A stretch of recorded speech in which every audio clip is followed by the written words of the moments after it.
नमस्कार दर्शक बंधु देखो मुख्यमंत्री बहुत बड़ घोषणा आना कौन ओडिशार प्रति पंचायत हो आयुष्मान योजना। तो यही योजना प्रति पंचायत हो बोली आम ओडिशार मुख्यमंत्री निजे डिक्लेयर कर। तो चलते आउ डे नक पूरा डिटेल सहित जानिया आपण मान क्यों क्यों सुविधा सब मिल जाऊँगी। मुझे कहबी जदि आपण मैंने आम चैनल को नुआ निश्चित भाव में चैनल को लाइक करते शेयर करते और सब्सक्राइब करूँ। तो देखो नुआ गवर्नमेंट नुआ आर्टिकल आसी आर्टिकल लिखा कि कौन लिखा ना देखिपे आर्टिकल लिखा कि दिल्ली विज्ञान भुवनेश्वर में मुख्यमंत्री मोहन माझी बड़ घोषणा आसी ओडिशार प्रति पंचायत हो आयुष्मान आरोग्य मंदिर। आयुष्मान भारत पर मो बेले घोषणा कले मुख्यमंत्री मोहन चरण माझी कहले कि यही आरोग्य मंदिर प्रति पंचायत रे प्रति ग्राम पंचायत रे यह करा।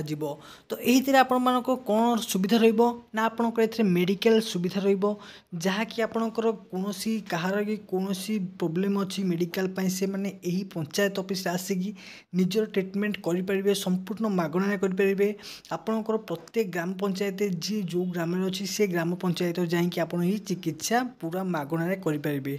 तो ओडिशा राज्य सरकार एवं बहुत सारा भल भल पदक्षेप नहीं आसुँच प्रत्येक लोक मानी। तो यही आयुष्मान आरोग्य मेडिकल जो हम आपण मानक यह आकलन खर्च हम पाखापाखि 3 कोटी पाखापाखि खर्च हो बोली राज्य सरकार निजे भी डिक्लेयर कर। बहुत सारा फैसिलिटी रही आपंकर ए टू जेड जो कौन पदवी लोक मैंने आसिक चिकित्साधीन हो पार संपूर्ण मागणार। तो चलतु आज वीडियो आपको किपर लगे आम कमेंट सेक्शन निहत जनइबे।